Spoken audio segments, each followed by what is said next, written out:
Welcome to Money in Motion's Web Extra. As the Greeks head to the polls this weekend and worries over America's own economic picture mount, the question remains, is the U.S. headed down the same path as the troubled Eurozone? No one better to ask than Representative Ron Paul, who has been very vocal about the changes America's economy needs. Representative Paul, it's a pleasure to speak to you once again on Money in Motion. Thank you, Melissa. Good to be with you. In terms of your predictions, if you have any for the Greek elections, what do you anticipate? And what do you anticipate will be the reaction of central bankers around the world? Well, they're going to continue to do what the only thing they know what to do, and that is inflate. Inflate means inflate the currency, create more money, more credit, which devalues the currency, which encourages all the debt. So now, after 30-some years of doing this internationally, the debt crisis is on our doorstep. And I think what we're seeing in Greece is just very, very minor and small compared to all the debt of the world. And eventually the problem will hit us. The question is only when countries get this much in debt, the question is how does the debt get liquidated? The debt never gets paid off.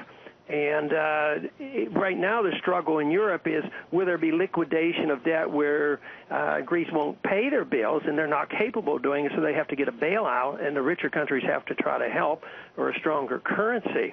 Representative, most of the debt is liquidated through inflation and destruction of the value, and that's what is going to be coming, I believe. Let me switch gears on you a little bit and talk about the United States. Earlier this week on Monday, Max Baucus, the chairman of the Finance Committee in the Senate, gave a press conference, and he discussed a way forward to some extent, or at least he gave the indication that from the Senate Finance Committee that they may have some breaks or I should say some compromises ready to go to get the U.S. past the fiscal cliff. What do you think about that?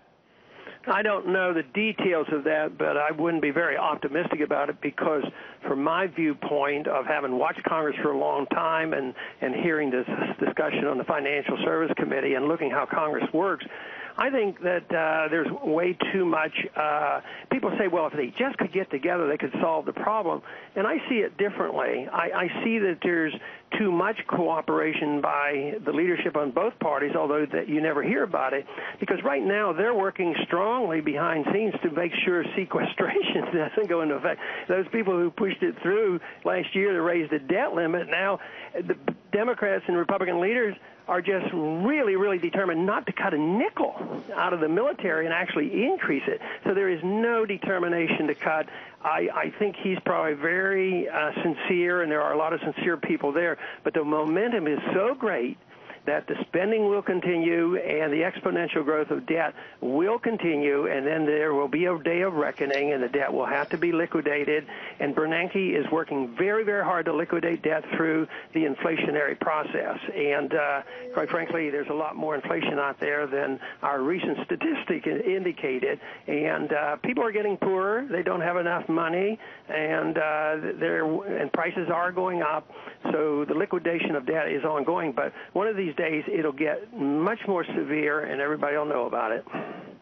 Just a quick question for you. It sounds like you would expect U.S. Treasury debt to be downgraded again then sometime next year if you're not hopeful for spending cuts ahead. Yeah, whether somebody announced the official downgrading or not, I know that has a lot of significance on Wall Street, but sure, it's going to be downgraded, and it probably should be downgraded now, and more so than it will be downgraded. The market will dictate the value of the currency. Right now, we're certainly benefiting tremendously by other parts of the world, especially Europe and the euro, being so much worse than our economy and our debt.